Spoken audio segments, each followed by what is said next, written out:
दीक्षा app की ID password को मानव संपदा पोर्टल के साथ में मर्ज करने का जो प्रोसेस है वो लगभग 1 हफ्ते से चल रहा है।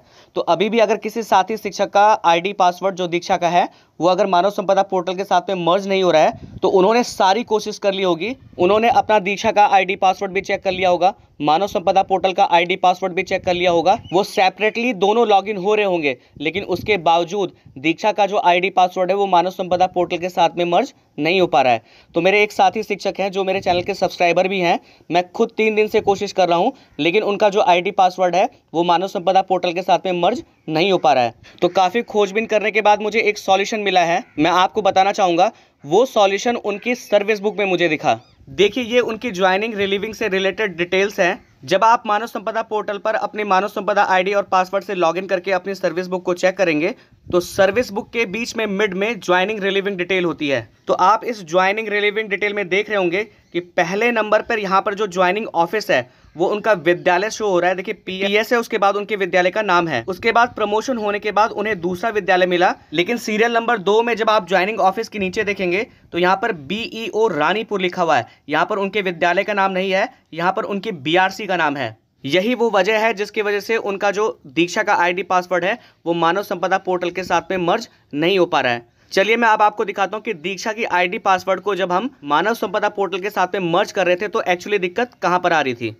दीक्षा की लॉगिन आईडी को मानव संपदा पोर्टल के साथ में मर्ज करने के लिए जब हम दीक्षा ऐप को खोलते हैं तो जैसा कि आप सभी लोगों को पता है कि हम लॉगिन विद स्टेट सिस्टम पे क्लिक करते हैं। उसके बाद हम अपना स्टेट सेलेक्ट करते हैं, उसके बाद हम सबमिट पे क्लिक करते हैं। उसके बाद दीक्षा की आईडी पासवर्ड को मानव संपदा पोर्टल के साथ में मर्ज करने का जो पेज है वो खुल के आता है। यहाँ पर आपको इसी पेज में नीचे लॉगिन लिखा हुआ है और यहाँ पर यूजर नेम पासवर्ड में आपको मानव संपदा आईडी और पासवर्ड को एंटर करना होता है। हमने यहाँ पर मानव संपदा का आईडी, पासवर्ड और कैप्चा एंटर कर दिया है। उसके बाद हम यहाँ लॉगिन पे क्लिक करते हैं। तो देखिए, जैसे ही आपने लॉगिन पे क्लिक किया तो आपकी दीक्षा की आईडी पासवर्ड मानव संपदा के साथ में मर्ज तो नहीं हुई, लेकिन यहाँ पर कुछ लिखा हुआ आया है। देखिए, यहाँ पे लिखा है कि login failed, details received from your state seems to be invalid, contact your state administration for more details. देखिए, इसके अकॉर्डिंग जो भी डिटेल आपने यहाँ पर एंटर की है वो इनवैलिड है। इनवैलिड इसलिए है क्योंकि जो आपकी मानव संपदा आईडी और पासवर्ड है वो आपके विद्यालय पे न शो होके वो आपके बीआरसी पे शो हो रही है, लेकिन जो आपने दीक्षा की आईडी पासवर्ड बनाई है वो आपने अपने विद्यालय के नाम से बनाई है। यही वजह है कि दीक्षा की आईडी पासवर्ड जो है वो मानव संपदा पोर्टल के साथ में मर्ज नहीं हो पा रही है। तो इसका सॉल्यूशन बहुत आसान और बहुत कम समय का है कि आप अपने बीआरसी पे जाइए, अपनी मानव संपदा आईडी और पासवर्ड से वहाँ पर लॉगिन करवाइए और जो आपकी ज्वाइनिंग रिलीविंग डिटेल है, जिस सेक्शन में आपकी गलती है उसे आप तुरंत एडिट करवा दीजिए। ये हो भी जाता है, हमने भी करवाया है। जब हमारी सर्विस बुक पे एंट्रीज गलत थी तो हमने जाके बीआरसी पर इन सभी चीज़ों को सही करवाया है।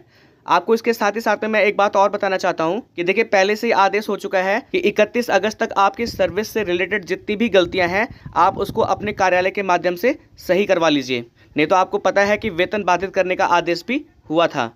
मैं आशा करता हूं कि इस वीडियो के माध्यम से जो जानकारी आपको दी गई वो आपको अच्छी लगी होगी। अगर आपको मेरा वीडियो पसंद आया तो आपसे निवेदन है कि इस वीडियो को लाइक, शेयर, कमेंट जरूर करें। चैनल को सब्सक्राइब करें ताकि विभाग से संबंधित जो और भी जानकारियां हैं वो आपको समय से मिलती रहें। वीडियो देखने के लिए आप सभी लोगों का बहुत बहुत धन्यवाद।